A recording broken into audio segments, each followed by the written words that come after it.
ఉన్నాడో అలా ఏడ్చేవారు కావాలి, వారి బాగోగులు చూసేవారు కావాలి, వారి నుండి ఆశించేవారు కాదు, వారికి ఇచ్చేవారు కావాలని చెప్పేసి ఎదురు చూస్తున్నాడండి. దేవుడు ఎదురు చూస్తున్నాడు.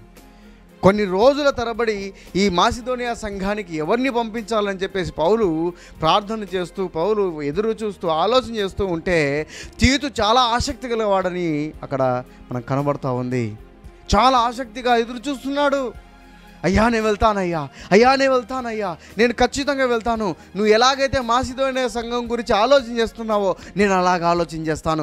వారిని ఎలాగ సక్రమంగా నడిపించాలో, నువ్వు ఎంతగా బాధపడుతున్నావో, వారు ఒకవేళ తప్పిపోతే ఎంతగా నువ్వు ఆలోచన చేస్తున్నావో, వారిని ఎలా సరిచేయాలనుకుంటున్నావో ఆ రీతిగా నేను కూడా ఆలోచన చేస్తానయ్యా అని ఆలోచన చేశాడేమో నాకైతే తెలియదు.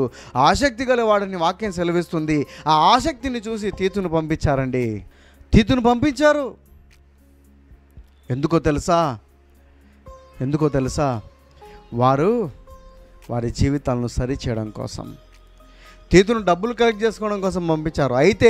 అయితే తీతుతో పాటు ఇంకొకతని పంపించారు. ఎవరంటే సంఘములో ప్రసిద్ధి చెందినవారు. ఎవరండి ఆయన? సువార్త విషయంలో సంఘములలో ప్రసిద్ధి చెందిన అతన్ని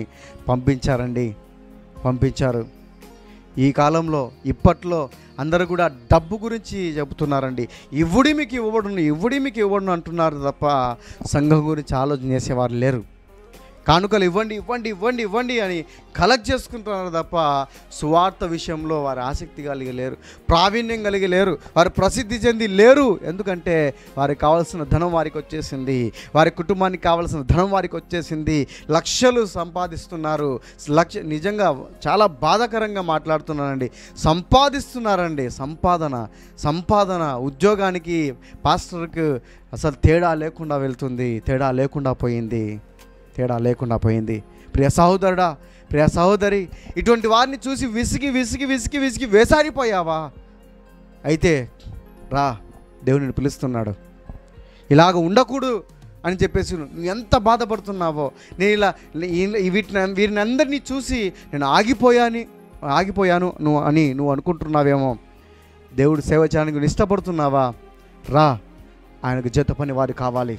రా, ఆయనతో కలిసి పని చేయాలి. రా, ఆయనతో కలిసి పాలు పంచుకోవాలి. వస్తావా? లేకపోతే డబ్బు కోసము ఎదురు చూస్తూ డబ్బు అని చెప్పేసి నేను ఈ ఉద్యోగం కాకుండా ఇంకొక ఉద్యోగానికి వెళ్తానండి, ఇది కాదండి ఇంకొకటి అండి, నా లైఫ్ సెటిల్ కావాలండి అని ఎదురు చూస్తున్నావేమో, పరిగెడుతున్నావేమో. దేవుడు నీ పట్ల కలిగిన ఆలోచనలు మర్చిపోయి దేవుని దగ్గర ఆలోచన చేయకుండా ఎలాగా ఈ లోకంలో ఎలాగైతే డబ్బు కోసం ప్రయాసపడుతున్నారో, ఈ లోకంలో ఎలాగైతే మా యొక్క కుమారులు బాగుండాలి అని చెప్పేసి పాస్టర్లు ఇలాగ ఉంటున్నారో, వాళ్ళ కుమారులు మాత్రం బాగు చేసుకుంటూ ఇతరులను కించపరుస్తూ ఇతరులను లెక్క చేయకుండా ఉంటున్న పాస్టర్ల దగ్గర చూసి విసిగిపోయావు. బాగానే ఉంది, కానీ వారిని మార్చాలని చూసావు, మారలేదు. కానీ నీ పరిస్థితి ఏంటి?